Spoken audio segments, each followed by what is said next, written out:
it's been wasteful money, but people are displaced, Diane, for years, and nothing's being done.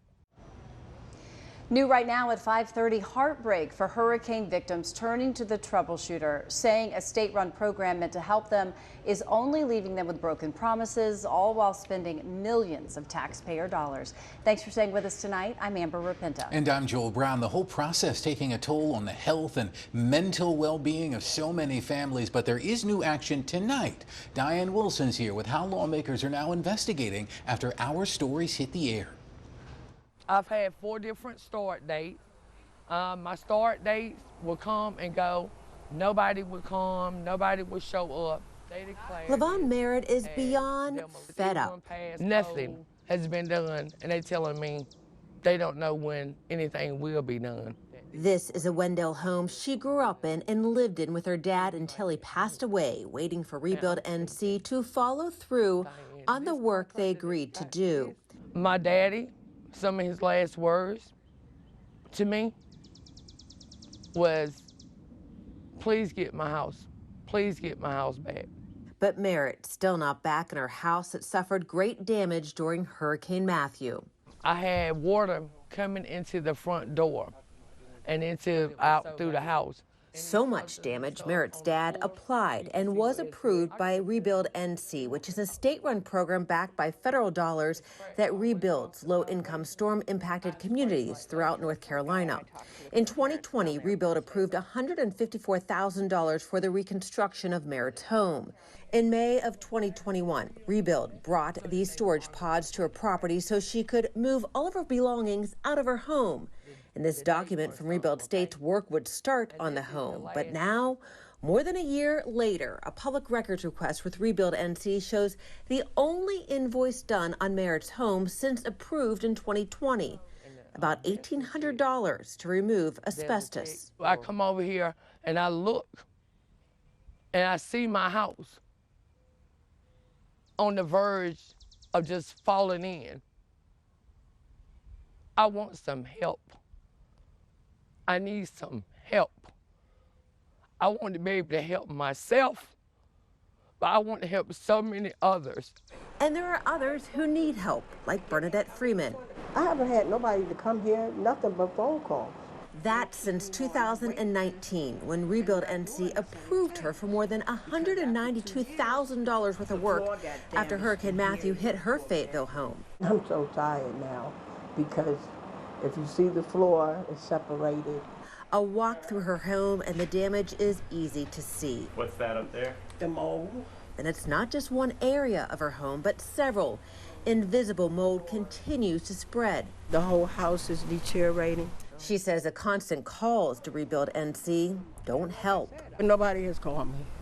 I mean, if I got a contractor, what is going to take another year or two for the contractor to contact me? I don't know how long it'll take. Frustrations the Johnsons know too well. Nobody's close to getting back in. In January, we first introduced you to 83-year-old James Johnson. It's so hard. It's unexplainable. I have to try to accept it, try to make myself accept it. He, along with his wife, also part of Rebuild NC after Hurricane Matthew flooded their home. In August of 2020, the couple packed up their whole home into these storage pods, and Rebuild put them in a hotel. As Johnson said, Rebuild told them the repairs would take about 4 months, and they'd be back in their home by Christmas of 2020. But 2 years later, they're still not back in their home. So Johnson's son Hilford got me involved. My parents don't know what to do, and they sometimes just cry. They just cry, want to come home. After we started asking questions to Rebuild about the lack of work, finally progress. Thanks to ABC 11 News, that once that aired, they started, and it's been nonstop since then. Instead of remodeling the Johnsons' home, Rebuild demolished it, and the construction started on a new home. So far, it seems pretty good now. Finally, hope after a long battle with Rebuild. I'm appreciative that they finally started moving forward, my parents will come home. When it comes to Rebuild NC, Laura Hogshead's office oversees the program and admits there's been challenges. You're bringing cases to us, which we appreciate. We want to hear about those cases. We want to make sure no one has fallen through the cracks, but everyone is accounted for. Hogshead says supply chain issues and lack of contractors during the pandemic caused many delays for homeowners waiting for work to start on their homes. We are seeing a little bit of hope on that horizon. The construction is picking up now a little bit, and we are getting more general contractors on our projects. But it has been hard over the last couple of years to get both the supplies and the workforce that you need to repair these homes correctly. Of the 4,000 applicants in the Rebuild NC program, just under 800 homes completed, despite only about 20% of the rebuild homes done. Hogshead says the state is not in jeopardy of losing the HUD funding, as they have until 2026 to finish all of the projects.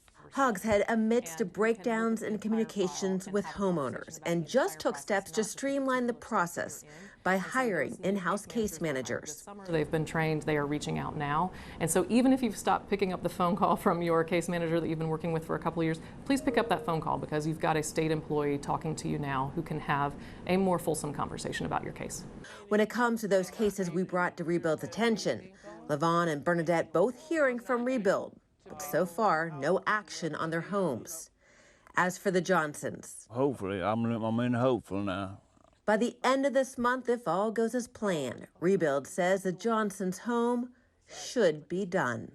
We will continue to stay on these cases to make sure progress is made. And now a legislative subcommittee is also investigating Rebuild, and next week, Hogshead will face that subcommittee and answer questions about the handling of these federal dollars, which are taxpayer dollars, and also hear from homeowners, part of the program, about their frustrations and lack of progress.